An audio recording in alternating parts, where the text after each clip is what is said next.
At the end of the 19th century, Dantown was not a large city, but neither could it be called small. It seemed stuck between eras, unwilling to belong fully to either the past or the future. Everything here happened with a delay. New ideas arrived slowly, technologies took root reluctantly, and people preferred to live as their fathers and grandfathers had lived before them. Morning in Dantown always began the same way. Fog slowly slid down the rooftops, lingered in narrow alleys, seeped into the stone pavement. Sounds emerged gradually, as if the city hesitated to wake up at once. Even the clock on the town hall ticked with barely noticeable uncertainty, as though it doubted the correctness of its own movement. In one of the houses on the outskirts lived a man for whom this slowing was not just a sensation, but almost a physical pain. His name was Charlie. He was a physicist, a man of strict logic, yet his thoughts had long since gone beyond familiar formulas. He was not interested in what lay before his eyes. He was drawn to what had already passed or had not yet arrived. Charlie felt time as pressure. It loomed over him, compressed him, gave him no peace. He noticed how the same day could feel different, how memories sometimes seemed more real than the present, and the future more disturbing than any established fact. He was convinced that time was not a straight line.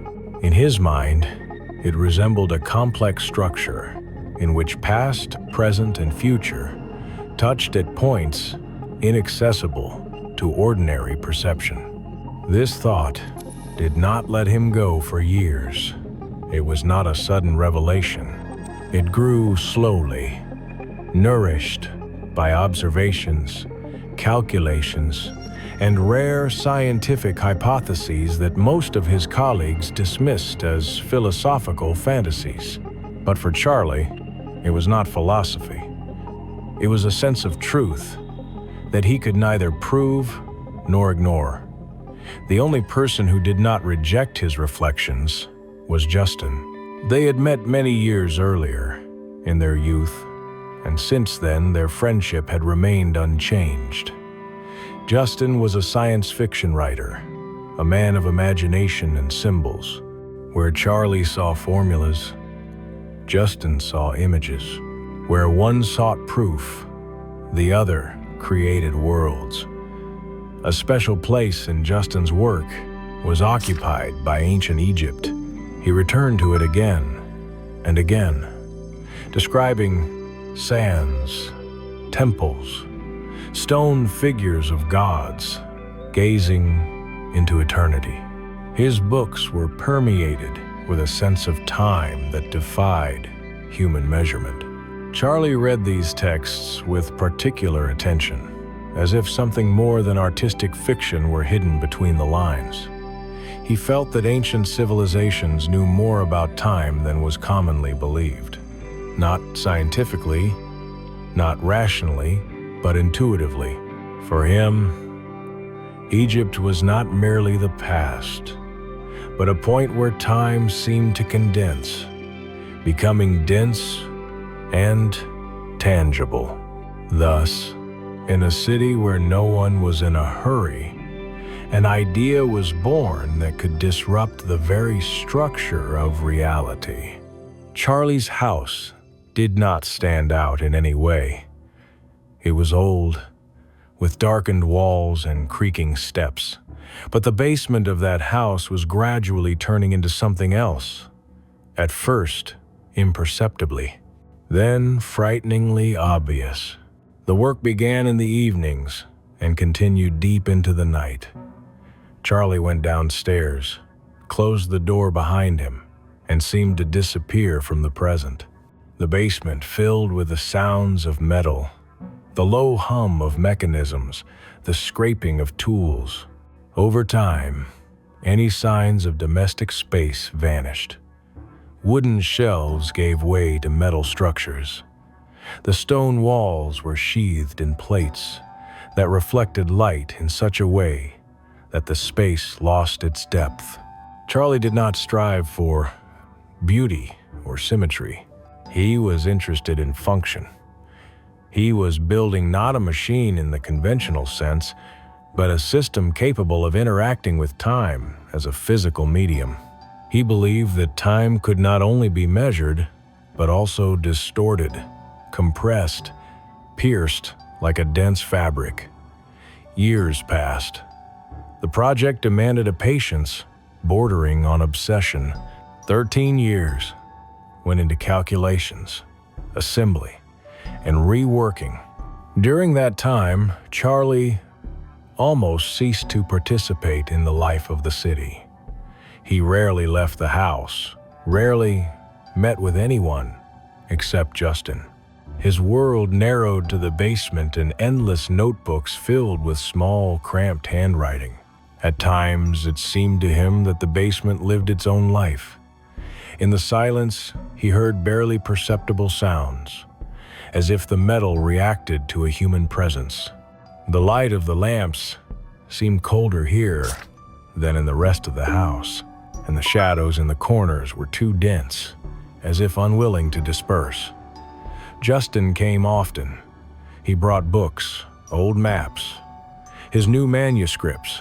His presence served as a reminder that beyond the basement there existed a world where time still flowed in a familiar way. He supported Charlie, though he did not always understand the technical side of the project. For him, something else mattered more, the feeling that they stood on the threshold of something forbidden yet inevitable. Charlie increasingly caught himself thinking that the basement had become a boundary, not merely a room, but a point of contact with something else, with something that did not submit to the human mind. When the calculations converged, Charlie felt not joy, but anxiety. All the formulas pointed to the possibility of a transition, yet none of them could guarantee a return. The time machine, as he called it, was not a means of transport, but a key, and he did not know what exactly would open behind that door. The choice of the first subject became a matter not of logic, but of trust. Justin offered himself without hesitation. He believed that a writer was better suited than any scientist to accept the unknown. He said that his ideas already existed outside of time, and therefore, a step backward or forward would not change their essence. He prepared in his own way. He took no instruments or tools.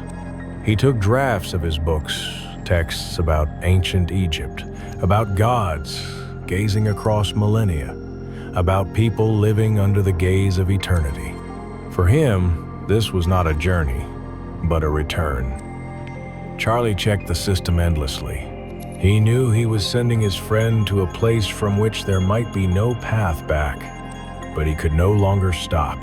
The machine was the culmination of his entire life, and to abandon the experiment would mean admitting that those 13 years had been in vain. At the moment of activation, the air in the basement changed. It became dense, heavy. A white light flared suddenly, filling the entire space. It did not blind, but seemed to erase the boundaries of objects. The metal walls held it inside, not allowing it to escape. Bulbs burst one after another. Bolts tore free from their mounts, and the space trembled as if it resisted being torn apart. And then silence. When the light vanished, Charlie was alone. Justin was gone, leaving behind nothing but a dark silhouette on the floor. The shadow was strange. It did not resemble an ordinary trace of light. It looked like an imprint, as if the moment itself had been burned into space. The experiment was over. Its outcome was unknown. After that day, Charlie stopped keeping records.